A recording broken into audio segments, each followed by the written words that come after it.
This is Kardec Radio bringing you the book For the Medium's Harvest, written by spirit author Emmanuel and psychographed by Chico Javier.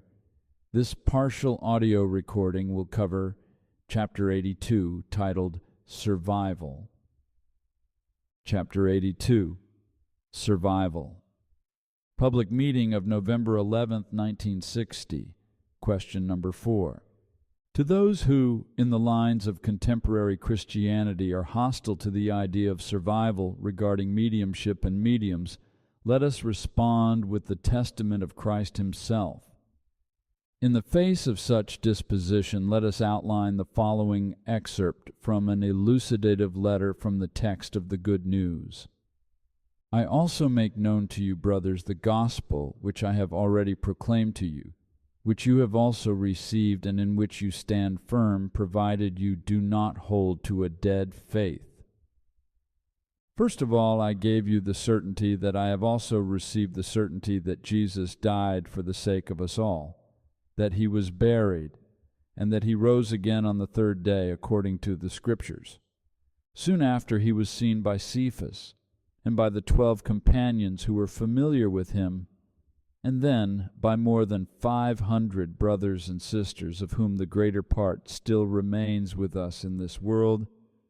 After that, he was seen by James and again by his closest friends, and lately he appeared to me in an unexpected phenomenon. This is what happened, although I am the least of the apostles, not recognizing myself worthy of such name, but by God's blessing I am what I am. And it is my job to work intensively, so that the Lord's blessing for me will not be in frustration. In this way, whether by me or by others, so is the truth that we have taught, and you have believed.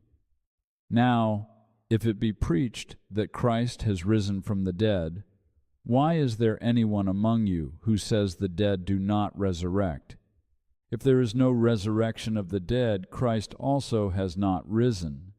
And if Christ has not risen, vain is our preaching, and vain is your faith.